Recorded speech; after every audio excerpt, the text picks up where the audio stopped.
Eieieiei.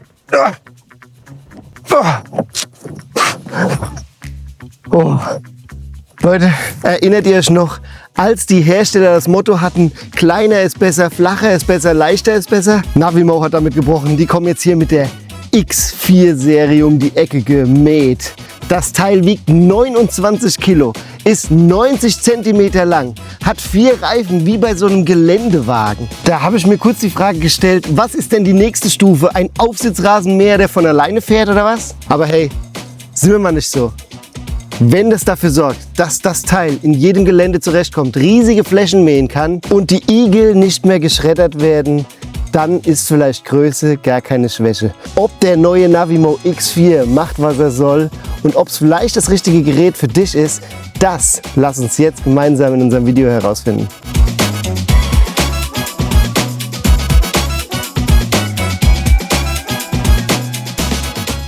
Wir sind Smart Home Fox und wenn du uns schon kennst, weißt du, wir testen jede Menge Roboter, auch alle Mähroboter, die wir in die Finger kriegen können, egal ob 300 € Budgetmodelle oder diese krassen Premium-Modelle wie der Navimo X4 hier. Und wenn du keinen Testbericht mehr verpassen willst, dann abonniere unseren Kanal und lass die Glocke läuten. Außerdem kannst du alle Infos und Details auch unseren Artikeln entnehmen und die findest du auf unserer Website www.smart-home-fox.de und der Link ist in der Beschreibung. Genug geredet, schauen wir uns mal an, was in der Box ist.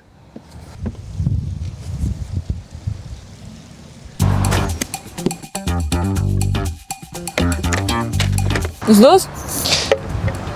Ich dachte, das Teil funktioniert ohne RTK-Antenne, aber wir haben eine RTK-Antenne. Vielleicht hatten sie einfach noch eine übrig.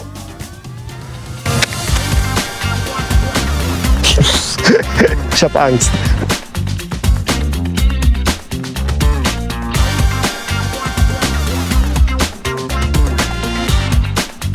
Okay, erstes Learning. Vielleicht bei der Einrichtung zu zweit sein. Das ist auf jeden Fall gut für den Rücken. Also, ich sag's euch live und direkt. Das Teil ist wirklich groß und schwer, 29 Kilo. In der Grundfläche 85 cm mal 61 cm, also wirklich gigantisch. Aber sieht schon auch irgendwie mega stylisch aus, oder was sagt ihr? Wie so ein Rennwagen. Wir streiten uns hier. Rennwagen, Panzer, keine Ahnung. Wirkt auf jeden Fall auf den ersten Blick sehr gut verarbeitet, alles super robust. Du hast hier so einen praktischen Tragegriff, der so mäßig praktisch ist, weil der hängt, also muss man halt riesig sein, wenn man den wirklich benutzen will. Jetzt richten wir das Teil mal ein und gucken, ob das funktioniert. Ich bin jetzt hier am Kabel abwickeln, weil das Originalkabel vom Navimo X4 tatsächlich ziemlich kurz ist. Aber Navimo lässt einen hier tatsächlich mit dem Zubehör nicht im Stich. Da gibt es ein Verlängerungskabel, um hier nochmal 10 Meter extra zu haben. Oder sind es 5? Ungefähr 10. So nämlich, so geht es. Jetzt kommen wir zum ersten großen Versprechen von Navimo. Die Einrichtung soll super einfach sein. Also wenn du das 29 Kilo Teil erstmal aufgebaut hast, auf jeden Fall. Und Navimo verspricht hier, keine Begrenzungsträte vergraben zu müssen. Wir brauchen keine RTK-Antenne. Moment. Ich war erst ein bisschen verwirrt, aber das Rätsels Lösung ist, du brauchst tatsächlich keine RTK-Antenne. Es gibt Net-RTK, dafür brauchst du allerdings ein Abo. Das Abo ist im ersten Jahr frei und im zweiten Jahr kostet dann tatsächlich 30 € im Jahr oder du nimmst die mitgelieferte RTK-Antenne. Auf jeden Fall Gerät in die Station, mit der App verbinden, Updates laufen lassen. Du brauchst also WLAN, da wo die Station steht. Das macht total Sinn, alles andere wäre nervig. Aber die Frage kommt auch immer wieder, brauche ich überall im Garten WLAN? Nein, so ist das nicht, nur da wo die Station steht. Und los geht's, Karte erstellen. Du kannst wählen zwischen automatisch kartieren, manuelles Kartieren. Fangen wir an mit dem manuellen Kartieren. Hier kommen noch so ein paar Sicherheitshinweise, was man alles beachten muss. Und Action. Das Pferd.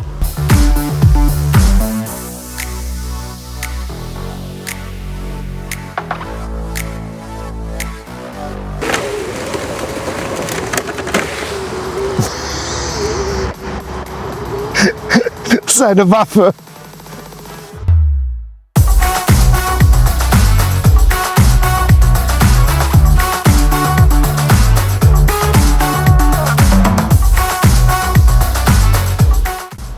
Karte speichern. Das war easy. Jetzt gucken wir mal, ob man auch eine zweite Zone anfügen kann. Aber da ich gerade Kaffee trinke, machen wir das automatisch.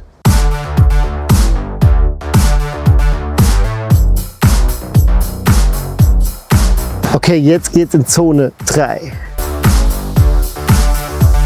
So sieht es dann aus, wenn er automatisch kartiert. Wenn einem das dann zu lang dauert mit dem automatischen Kartieren oder nicht genau genug ist, kannst du einfach hier auf manuelles Kartieren umschalten.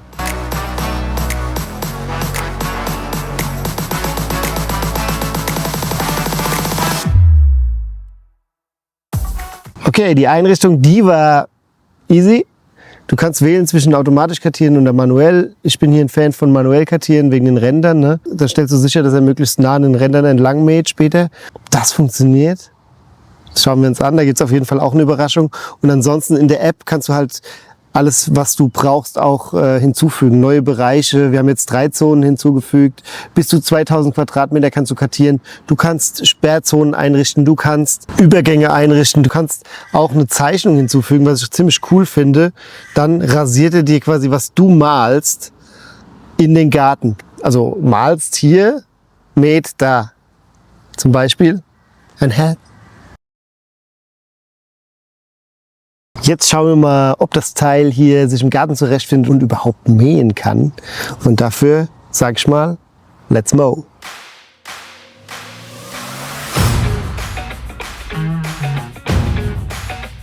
Schnitthöhe kannst du einstellen zwischen 95 mm und 2 mm. Das ist zu wenig, wir machen mal 50.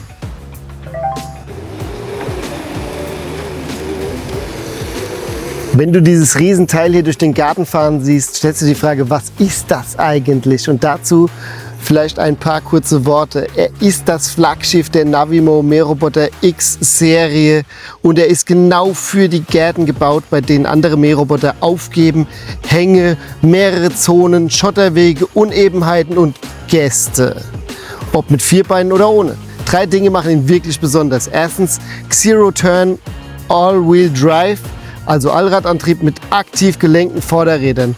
Steigungen bis 84%, das entspricht 40 Grad. Und er überwindet Hindernisse bis zu 7 cm Höhe. Bordsteine, Schotterwege für den X4, kein Thema. Die X4-Serie gibt es übrigens in 2 Varianten, je nach Gartengröße. Den X4 für Flächen bis 2000 Quadratmeter, also so wie unser Testgerät. Und den X450 für bis zu 5000 Quadratmeter. Wenn ihr Hilfe braucht und immer noch nicht wisst, welches Modell für euch geeignet ist, dann schau mal in der Beschreibung, findest du den Link zu unserem Mähroboterberater. Da bekommst du eine Beratung von mir oder einem meiner Kollegen direkt persönlich und kostenlos, aber nicht umsonst. Schauen wir jetzt mal auf die App. Ein kurzer Blick lohnt sich, denn was mir gut gefällt bei der Navimo App ist, die ist super übersichtlich und da ist wirklich alles drin, was man braucht, aber auch nur das. Also nicht viel Schnickschnack und dadurch wird es eben doch übersichtlicher. Cool ist zum Beispiel, du kannst hier switchen zwischen der tatsächlichen Geländeansicht und einer Standardansicht. Das ist einfach nice to have. Aber ansonsten hast du hier die Möglichkeit, das Mähwerk einzustellen. Du kannst Rasenmähen bei Nacht einstellen. Du kannst die Karte verwalten. Du kannst Mähberichte sehen. Mähzeitplan ist natürlich super wichtig. Also du siehst, es ist alles dabei, was du brauchst. Du hast Wetteranpassungen, also bei Regen soll er zum Beispiel nicht mähen und so weiter. Ja, so schützt du das Gerät ein bisschen.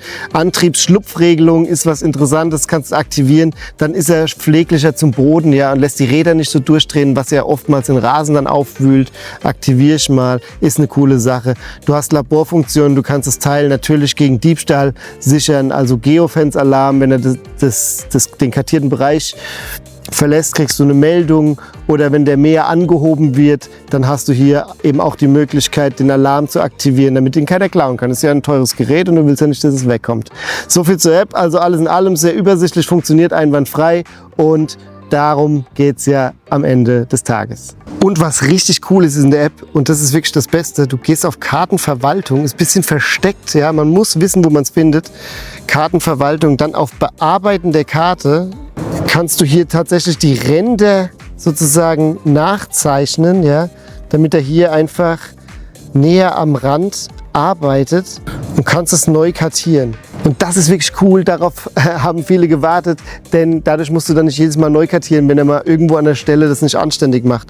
Oder was auch super cool ist, du kannst hier natürlich das Gelände teilen, du kannst zusammenführen, du kannst die Schnitthöhe einstellen und du kannst die Mährichtung beeinflussen, wild im Kreis drehen, ja, dementsprechend Meter dann in eine andere Richtung. Du kannst natürlich auch sagen, dass er nur die Kanten mähen soll. Ja, du kannst sagen, ob er an der Grenze entlang mähen soll oder ob er drüber hinaus mähen soll und so weiter und so fort. Also hier richtig coole Einstellungsmöglichkeiten, leicht versteckt, aber wir haben sie natürlich gefunden. Und hier siehst du ihn jetzt, wie er über unsere Fläche mäht und das sieht richtig gut aus. 43 cm gesamte Schnittbreite bei 2 Mähscheiben, je 6 Klingen.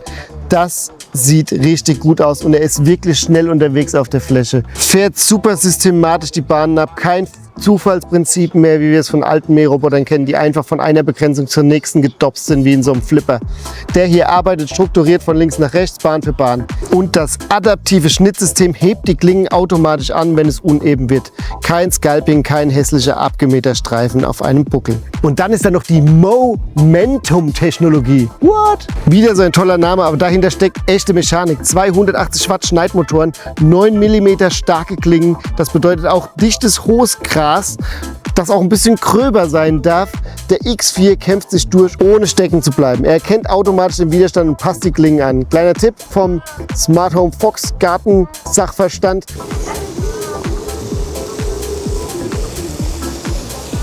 Du kannst das Mähwerk ja einstellen und ich empfehle dir jetzt eigentlich eher, das nicht so viel auf einmal abzuschneiden, denn dann sind die Halme zu lang und dann ist es eher wie so eine Schicht, die auf dem Rasen liegt und nicht wie Dünger.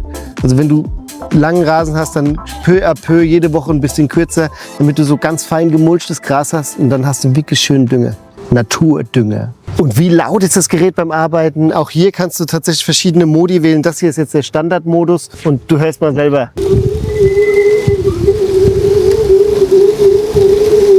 Das waren jetzt so, wenn man nah dran geht, knapp 70 Dezibel. Also es ist eher so ein Summen, ist nicht super unangenehm. Aber du kannst auch leises Mähen aktivieren und dann ist laut Hersteller hier nochmal 3 Dezibel weniger.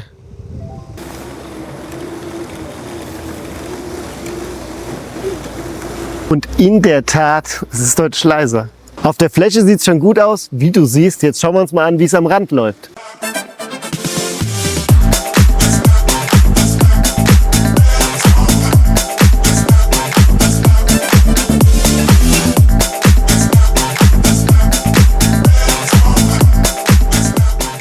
Also beim Kantenmähen ist er super flott und jetzt gibt es eine Laborfunktion, die probiere ich jetzt mal aus. Das ist die Edge Sense. Damit fährt er noch näher an die Kanten ran. Und was auch noch cool ist bei dieser Laborfunktion, da kannst du tatsächlich auch die Empfindlichkeit einstellen. Also vorsichtig, dann nähert er sich nur vorsichtig der Rasenkante. Und bei knapper Schnitt, bei Standard, da fährt er halt wirklich knapp an die Kante. Und bei extrem, ultra knapper Schnitt an der Kante kann zu leichten Kontakt mit harten Kanten führen. Also hier hast du auch noch ein bisschen Einfluss drauf, wie hart der die Kante dann mäht.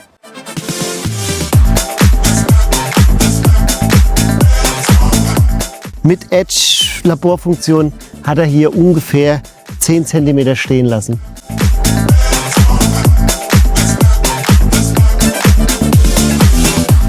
Hier mäht er gerade um die Sperrzone rum, was ziemlich cool ist.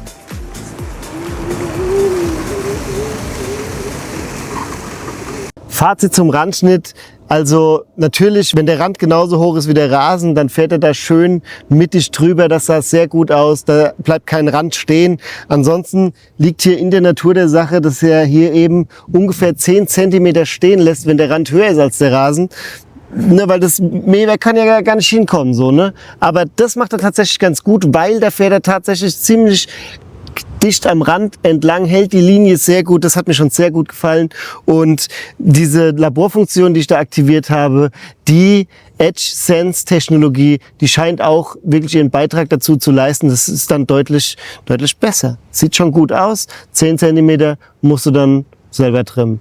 Übrigens, wenn du wissen willst, was das Teil hier aktuell im Shop kostet, dann schau mal in der Beschreibung. Da findest du den Link zum Shop. Wir freuen uns über deine Unterstützung. Jetzt kommt der Moment, worauf viele von euch gewartet haben, die Hinderniserkennung. Das ist für viele die größte Angst, dass der Igel im Garten geschreddert wird, dass Helmut wieder richtig einstecken muss oder du lässt deine Füße baumeln und hast Angst um sie. Schafft der X4 hier das Unmögliche? Der X4 setzt auf Vision Fence 360 Grad eine Rundumkamera kombiniert mit Time-of-Flight-Sensoren. Das bedeutet, er sieht in alle Richtungen, er erkennt über 200 Hindernistypen und er erkennt 13 Tierarten. Fuchs, Katze, Maus, Igel, Hase, Hund, Elefant und sogar Hühner. Angeblich. Also wir versuchen es jetzt mal mit unseren Standard-Test-Utensilien und gucken, was er kann. Jetzt kommt der Hindernistest. Okay.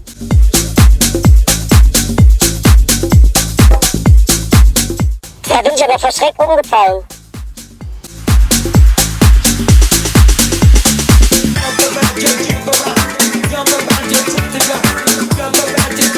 Helmut, ready? Der einarmige Helmut in geheimer Mission. Der Helmut ist schon recht klein, jetzt machen wir den Tierschutzmodus an.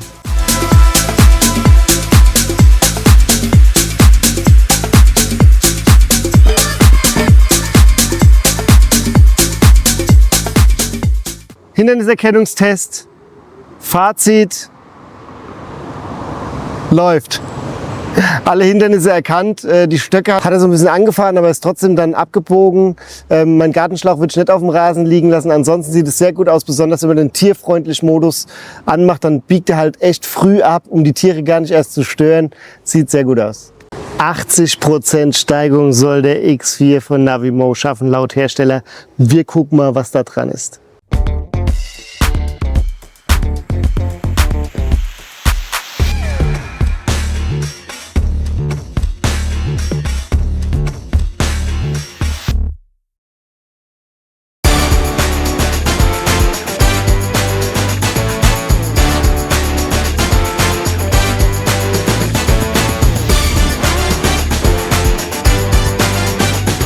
Allradantrieb, let's go!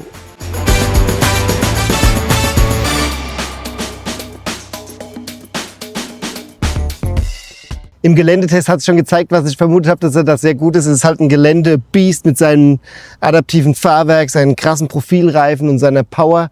Hat er einfach an unseren natürlichen Hängen gar keine Probleme gehabt. Bei 70% Steigung mit richtigem Erdboden so gar keine Probleme. Auf unserem Kunstrasen hier, da hat er hart zu kämpfen gehabt. Da hat er halt einfach keinen Grip. Ne? Das hat er auch irgendwie als Hindernis wahrgenommen. Aber am Ende hat man schon gesehen, dass die Steigung an sich das Problem nicht ist. Also im Gelände ein echter Meister. Werfen wir jetzt mal einen Blick auf den Akku. Und da gibt es echte Stärken, aber auch einen Punkt, den ihr kennen solltet. Der X4 hat einen 10 Ampere-Stunden Akku, Mähzeit pro Ladung rund 90 Minuten, Mähfläche pro Ladung sind dann etwa 675 Quadratmeter. Das kommt natürlich komplett auf den Rasen an, ja, wie verwinkelt er ist und so weiter. Was das in der Praxis bedeutet, für eine 2000 Quadratmeter Fläche braucht er mehrere Ladezyklen. Er fährt zur Station zurück, lädt auf, fährt dann genau dahin zurück, wo er aufgehört hat und das klappt super zuverlässig. Die Ladezeit ca. 75 Minuten von 0 auf 100. Das ist sehr schnell. Und das intelligente Ladesystem lädt nur so viel, wie für die verbleibende Fläche ungefähr benötigt wird. Das schont den Akku langfristig.